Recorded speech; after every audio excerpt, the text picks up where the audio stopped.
Del barroco a la ilustración. El fenómeno central del siglo del barroco es el criollismo. Criollo es el que se siente novohispano y ajeno a Europa. El concepto de criollo en el siglo barroco va más allá del nacimiento y de la raza. Se refiere a un hecho de cultura, actitud y conciencia. La presencia del gachupín y del español advenedizo hacen que el criollo hiciera conciencia sobre la diversidad de su ser. El criollo comienza a forjar su propio ser. Comienza una búsqueda de rostro y nombre para justificarse. Busca enorgullecerse de su pasado prehispánico. Acude al pasado indígena para exaltarlo y transfigurarlo en un equivalente de las tradiciones culturales europeas.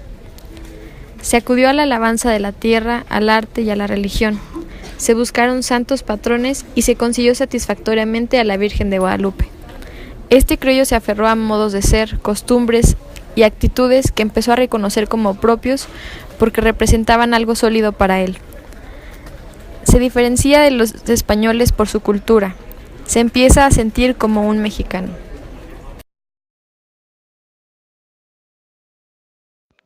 La cultura criolla barroca se nutre de mitos.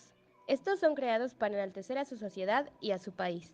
Los mitos creados por los criollos y criollos instruidos toman a los dioses de la mitología grecolatina, a los santos, a los misterios y a los milagros y los incorporan a su actualidad. La gente letrada como Sor Juana y Carlos de Sigüenza conocía latín, griego y náhuatl.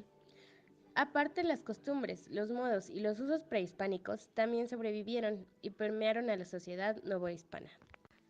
Dos personajes eminentes para la cultura criolla fueron Fray Juan de Torquemada, que se encargó de recoger todas las noticias a su alcance sobre la antigüedad indígena y su pasado glorioso, surgiendo así la historia antigua de México.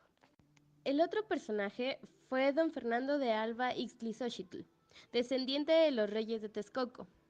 Es un criollo culto, procurador y mensajero en la Real Audiencia. Su tatarabuelo era Nezahualcóyotl. Alba crea la idea de que era su abuelo un sabio poeta, por lo que recopila, ordena y traduce toda la información que puede sobre el reino texcocano en su historia.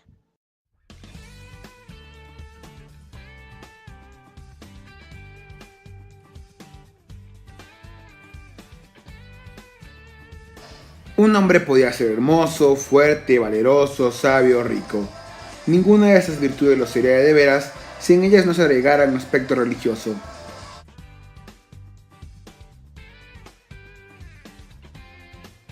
El poseer santos locales había sido desde siempre y en todos lados un motivo de justo orgullo. Sin embargo, para desgracia de los criollos, fracasaron. Quizá era tanta la milagrería en que estaban inmersos que difícilmente se puedan distinguir la santidad verdadera.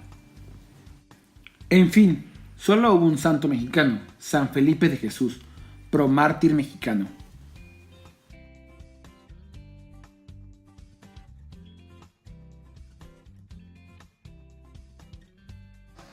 Pero la principal de todas las devociones es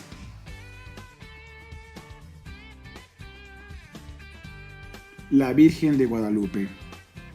Habría de bastar por sí misma para satisfacer el orgullo novohispano en cuanto a la presencia de lo divino en estas tierras.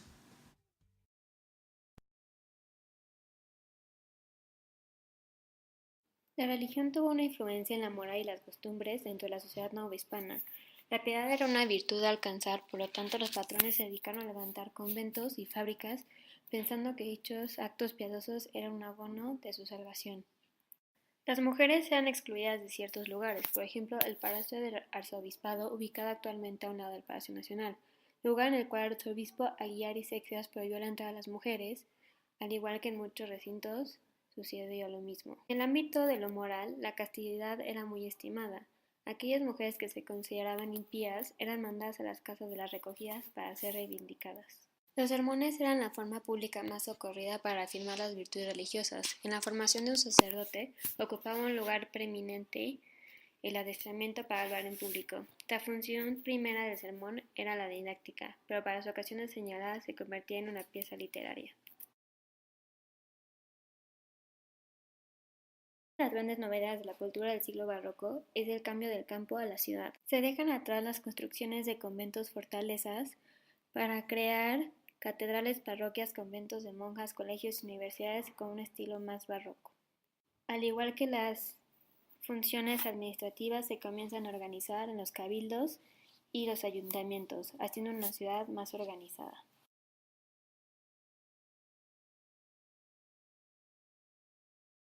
Se creó por cédula real de Carlos V, firmada por su hijo, el príncipe de Asturias Felipe II, en septiembre de 1551, inaugurando sus cursos en enero de 1553.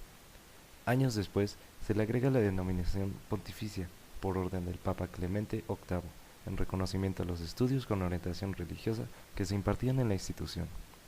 De esta forma, la universidad obtiene el nombre de Real y Pontificia Universidad de México. Sus enseñanzas se basan en el modelo medieval del trivium y quadrivium, aunque con el paso del tiempo fueron agregando nuevas cátedras. La universidad inició sus cátedras al lado de la catedral en el actual Centro Histórico de México. Sin embargo, ocupó diversos recintos hasta que 300 años después cerró sus puertas por decreto de Maximiliano en noviembre de 1865. La creación de la universidad venía de la necesidad de tener un centro de educación superior en Nueva España. Aquí se formarían los letrados o los médicos necesarios. Además, era un lugar donde los criollos podrían desarrollarse enfocándose en su propia cultura, ya que al haber nacido en la Nueva España, no tenían el mismo sentido de pertenencia que sus ancestros guardaban por haber nacido en España.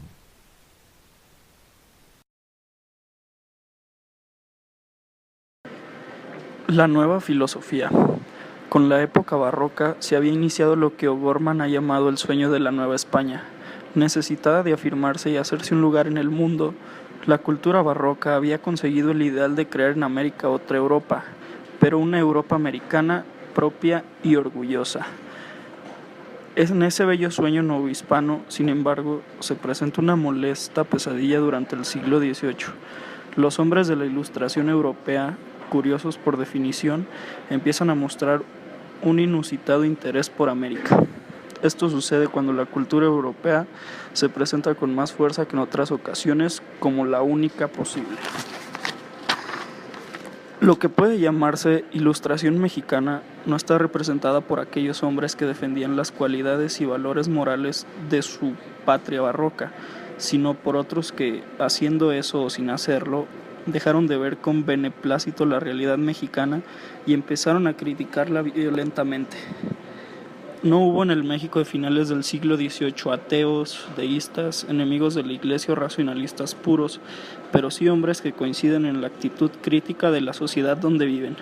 Son los hombres que producen el despertar del sueño de la Nueva España.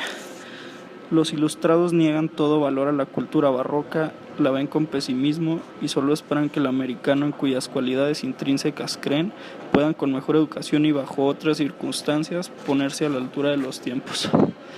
Nueva España termina el siglo XVIII con un evidente deseo de cambio y de modernidad, que significaban ilustración y neoclasicismo.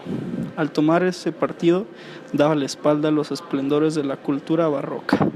Jugando la carta de la modernidad, dejaban en prendas el mundo barroco, que hasta ese momento había sido lo mejor de sí mismo, quizá lo único verdaderamente identificable como propio.